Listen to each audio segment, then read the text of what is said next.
Hi everybody, it's Rachel here, Treehouse Knits. How are you all doing this week?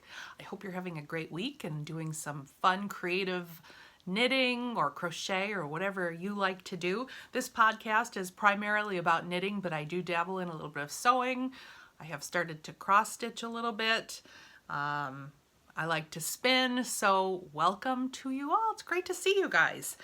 I can be found on all the socials as Treehouse Knits. I am mostly on Ravelry and on Instagram. I also have a Facebook group, Treehouse Knits Podcast. On Facebook, I like to post mainly cool stuff that I find on the internet. I just find it's easier to post videos and other things with links in them on Facebook. So that's kind of why it's there. I may not post on there often, but when I do, it's usually something that I think you will enjoy. So last time there's no royal we, it's just me here at Treehouse Knits, I announced the 2,000 subscriber giveaway, and I am really excited to say that I did I used the YouTube random comment picker for it, and the winner of this, let me show you again the prize. I've selected this kit to make this cowl called the Benton Harbor cowl. The pattern is by Maybe Crafted. The yarn has been dyed by CJ Coho, and the fiber is from a local sheep farm here in Michigan, just south of me. The three of these ladies teamed up with the fourth lady who runs Stonehenge Fiber Mill, and they created this beautiful Michigan yarn that they've called Welcome Home, and this is a kit. Those are awesome colors, and I hope that our winner, who was Knitting the Stash, Melissa, will enjoy it. I asked you a question. I asked what other creative endeavors you do, and Melissa said that she also bakes and used to spend even more time doing it before knitting. Now it's more occasional, say once a week. I also love cross-stitching and used to spend hours on that. Happy crafting. So there is Melissa's post just to show. This is random. I did it on YouTube, random comment picker. That was a really nice, easy way to do it. So Melissa, shoot me your mailing address. That would be great. I will send that prize off to you. Congratulations. That thread was so fun to read, all of your responses. It seems like everybody out there dabbles in a lot of creative activities. If you're a person who enjoys making things and is creative, you will be a dabbler of many things. So I will continue to share with you my other non-knitting related things that I do, because I know when I watch a podcast, I enjoy to see other things besides the knitting. But that's what we're here for, and that is my primary focus for sure. I am currently running 2 knit-alongs right now. The first knit-along I'm calling the KITALONG. We're about halfway through. The KITALONG runs from January 1st to March 31st. You can find information on my Ravelry podcast page. We have 3 amazing prizes for the KITALONG, and I will be drawing from the chatter thread, from the finished objects thread, and I'm going to also draw from the Instagram thread for those of you who are on Instagram and use the hashtag KITALONG2018. The prizes that we have are, just refresh your memory, this project bag from Hopkins Sewing Studio. You get to pick 2 skeins of beautiful yarn from Carrie from the Creative Obsession. This is colorway set 1, and this is colorway set 2. I think Carrie just put on her Etsy page. She just updated it with some new colors, and she's got a new base that sounds incredible. Check that out. And then the final offering is from Claire from the Woolly Thistle. She has offered generously a $25 gift certificate for the winner as well. So please join in, and it is any craft. We have on there, you should check out the finished objects page. We have crochet, we have someone latch hooking, we have, of course, knitting, we have cross stitch, whatever. As long as it's started in a kit, it's fine by me. So do check that out and join us. We have some great prizes, as you just saw. So that's my first KAL. The second KAL is a year-long KAL that I'm running in conjunction with several other people who are also running a similar KAL, and that is the Mitten Knit-Along. If you post on the Instagram hashtag Year of the Mitten 2018, my friend Patricia from Knitography will be drawing occasionally from that particular hashtag.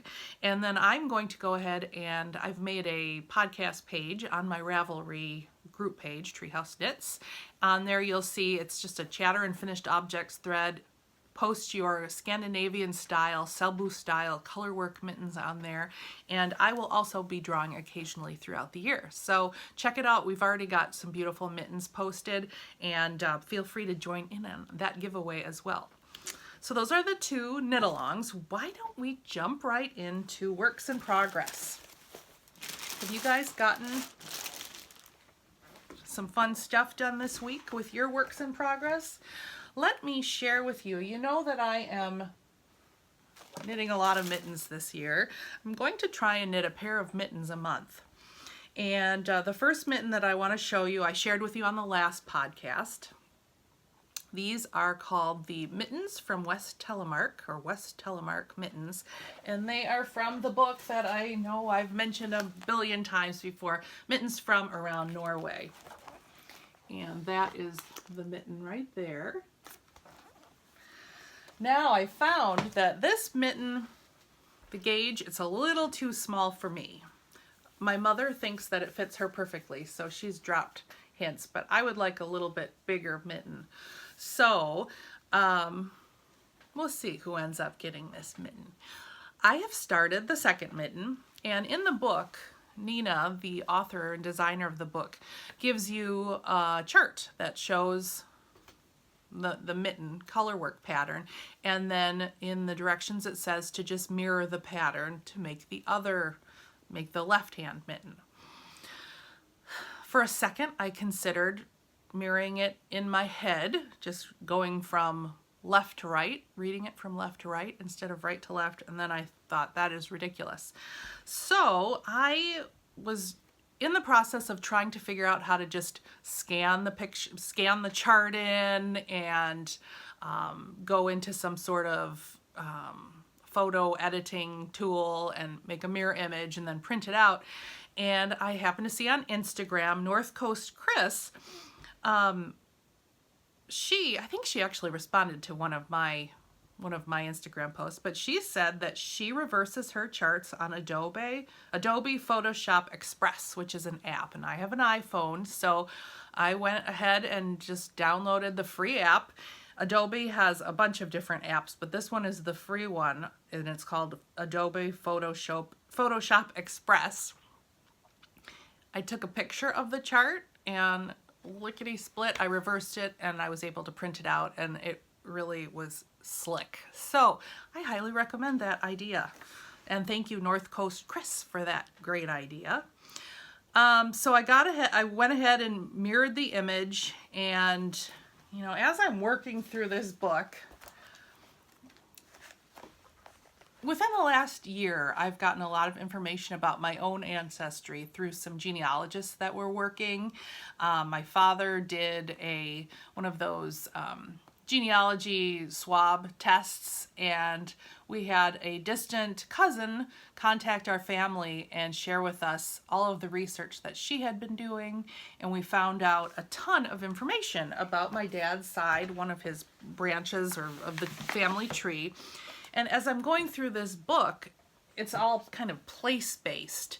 You're going, you know, different areas of Norway. The author has found mittens in museums and whatnot, and she's replicated them, some with more of a modern twist.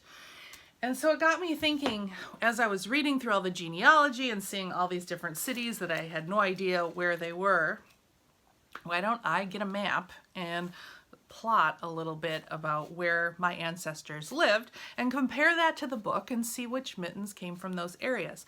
So now you are definitely entering into Rachel's very nerdy brain, but I went ahead and I just printed out this map of Norway, and you know, when I'd read the different areas of Norway, I was clueless where they were. So now I'm learning about Norway a little bit more, and I went ahead and just put the page number and circled it where in Norway the mittens are from.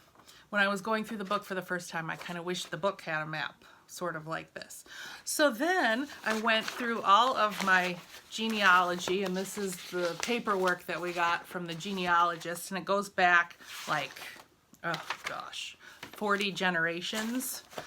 And I noticed that the majority of my ancestors are in the southwest area of Norway, and some did make it up to Trondheim area. But the majority were from southwest Norway, so I went ahead and printed out southwest Norway, and then I put on here the names and dates of the people in my tree. And that was super fun. It was really neat to see kind of how they migrated to different areas and then compare it to the map of Norway in the book. And these West Telemark mittens, actually, some of my ancestors were from the Telemark area, and it's just given me even more of a connection to this style of mittens. So I don't know where I'm going with that, but that's just kind of where my brain was the last 2 weeks in doing this and knitting up these mittens. It's just neat, I think, to try and connect a little bit more to your knitting. I'm curious if any of you have ever knit anything that has a connection to your family history. If you have, feel free to write it down below in the comments. I'd love to hear about it. So I think that is all that I wanted to share with you about these mittens. Why don't we move on to my next pair of mittens? I kind of got carried away. I just wanted to get started and kind of start playing with the yarn. Oh, and all of my information about what I'm talking about today is on Ravelry. So if you want yarn information, if I don't give it to you, or needle size, what gauge I got, that kind of thing, it's all on Ravelry. But my second, actually these are my fourth pair of mittens. If you watched last week, you saw that this little guy here, you can kind of barely see him in the background. That's my Soren, who is the Sven and Solveig pattern from that pattern.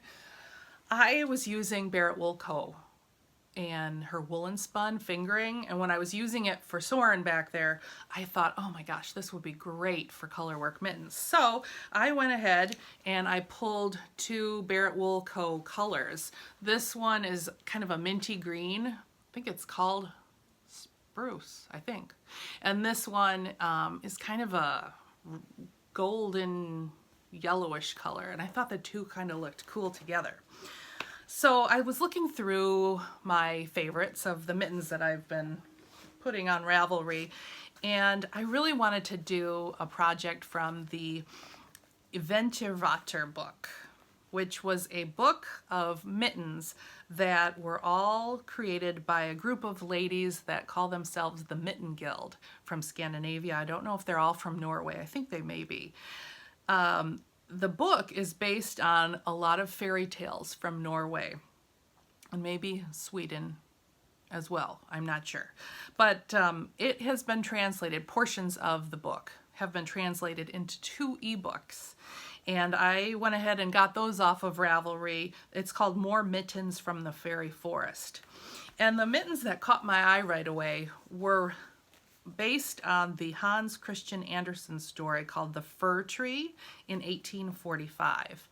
So the mittens, I got kind of carried away and just couldn't stop. But this is my fir tree. It's called Grantreat, which actually means spruce tree. The story is called The Fir Tree in English. And I had never read this particular Hans Christian Andersen story. It's a beautiful story about a fir tree who's a small, young fir tree in the forest, and the fir tree is always wishing that he were somebody else, a bigger tree, a better tree, and not really enjoying the present, and ends up he wishes that he were one of the majestic fir trees that got cut down and went into someone's home during the holidays, and not realizing that his younger years were the best years of his life, and he did not even realize that at the time. So the story is really about living in the moment, being grateful for where you're at in the present, and it was just a beautiful story. I really enjoyed it. The mittens, you'll see the tree and the little bit of snow at the top. These are little jackrabbits, and they play underneath the tree in the story. In the beginning, the jackrabbits actually hop over the little tree, but as he grows, they just play around the tree. And the back of the mitten, here's a bird, and the bird plays a role in the story as well. And then it has this really cool patterning on the back, which is really fun to knit up because you don't need to constantly look at the chart. You just know that the next stitch is going to be slanting in either direction, if that makes sense. So these are the mittens, and I love them. I think that minty green looks really cool with that golden color. I love, and these are unblocked, so I feel like I'm getting a little bit better in my tension. Now I hold one yarn in my right and one in my left. I don't know if you caught, I think it was this past week, Arne and Carlos had a YouTube video on how in Norwegian knitting there's no such thing as a dominant color and a non-dominant color, and how you know, they're seeing in YouTube videos and people teaching who are not Norwegian talk about yarn dominance. And to me, the dominant color is just the color that's used the most in here. And because I'm a continental knitter, I throw in my right hand. It's just easier for me to hold the yarn that I'm using the most in my right hand. And then that usually happens to be the background color. And then in my left hand, I'm, I think I said continental before, but in my left hand, I'm, you know, not as good as that. So I'm really concentrating on the tension. So that may make that color stick out a little bit more at the time. I don't know who's right or wrong. I don't think there is a right or wrong. What I'm trying to do is get my tension to be even the same in both hands. I feel really comfortable now using both my hands. I know how to weave the yarn in the back as I'm catching floats pretty well now, so I'm going to stick with, I think, using both hands. I did try to hold both colors in my left and throw with my right, and I could see how that would be nice too, but this is just kind of how I started with, and this is what I'm enjoying. So I say, you know, use what works best for you in terms of how you hold your yarn. So that's, I think that's it. Check out, if you can, the story, The Fir Tree, Hans Christian Andersen. It only takes, you know, maybe 10-15 minutes to read. You can find it on Wikipedia. I think I read it off online really easily. Nice story. And it's super fun to first read the story and then knit this up and just kind of think about the story and the moral of the story as you're knitting it. It was a really nice process. Now, in terms of gauge, I started out, I found that when I knit this type of ribbing, it hasn't been stretchy enough for me. And these mittens are definitely too small for my hand again. So I knit this in, gosh, I think I was on a size 2 when I got up to this point. Then I changed to a size 3, and that might have been better for me in the wrist area. If I knit with this yarn again, which I'm sure I will, I'm going to probably use a 4 for it because it can handle it, and I think it would make me a bigger mitten. I'd appreciate that for sure. So I'm still trying to figure out gauge. I have not used the Rauma Final Garn yet, and I look forward to using that. I think I'm really gonna like that because from what I've heard, it's a heavier fingering weight, and it really can take any needle size that once you block it, it really takes up all the space, and I might try using a 3. We'll see. So that is what I wanted to tell you about my mittens from the Fairy Forest and my mittens from West Telemark. The other project that I started this week was my Telja by Jennifer Steingass. And I am knitting it up in Let Lopey. These are my colors. There we go. And I also have a lighter pink color. The project starts out on the sleeve. I said I would, here I go again, knitting a bottom-up sweater. I may try and change the pattern to a top-down sweater. I just may. But I love the colors together. The yarn, I have never knit with Let Lopey, so I wanted to just do one sweater in it. This is definitely going to be a coat. This is way too hot for me to wear indoors and do anything. I would have to sit still and not do a thing all day if I wore this sweater. I also, since watching the Periscoping Sisters, one of them is knitting her Telja, and she's making it into a cardigan and kind of shared how she's doing that with the steeking. I think I'm going to copy that idea because I think I will get more use out of this if it were a cardigan. I'm using the needles that it called for.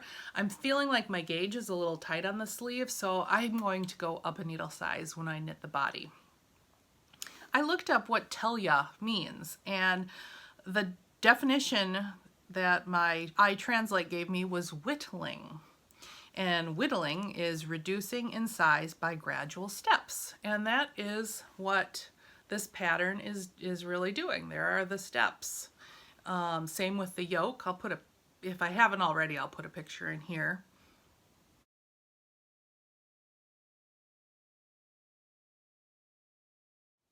The yoke is gradually decreasing in steps.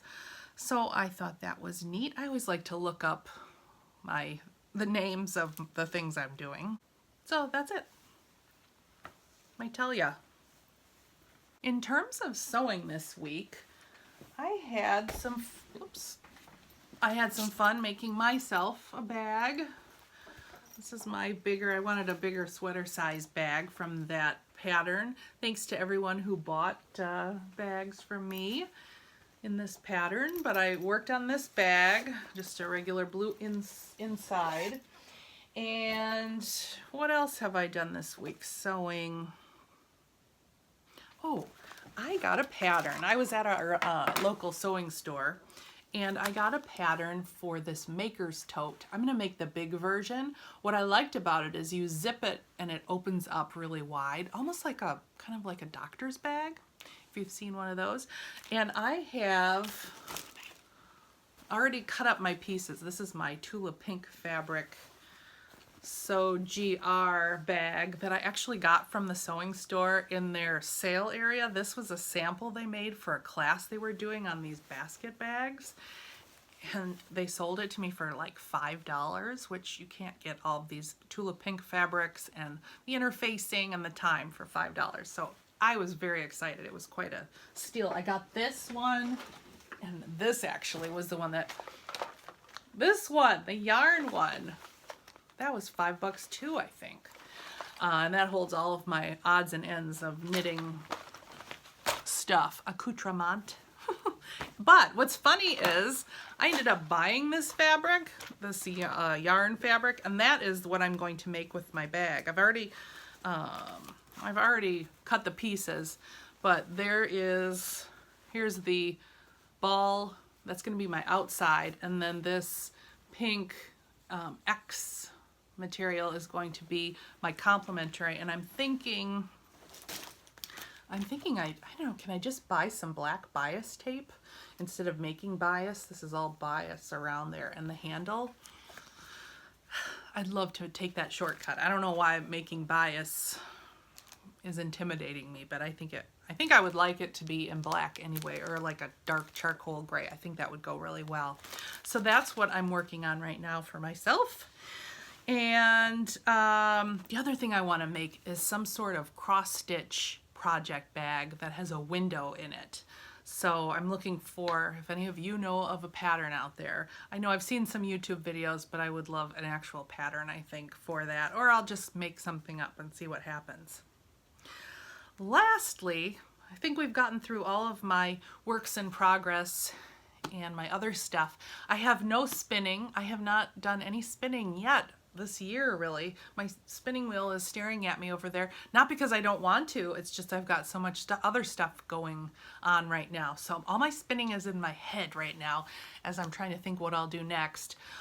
I'm going to insert a picture in here though, which was such a neat find. My mom shared with me a newspaper clipping of my Aunt Lydia. I think it's probably in the 50s or 60s. Yeah, she was showing the Girl Scouts how to spin.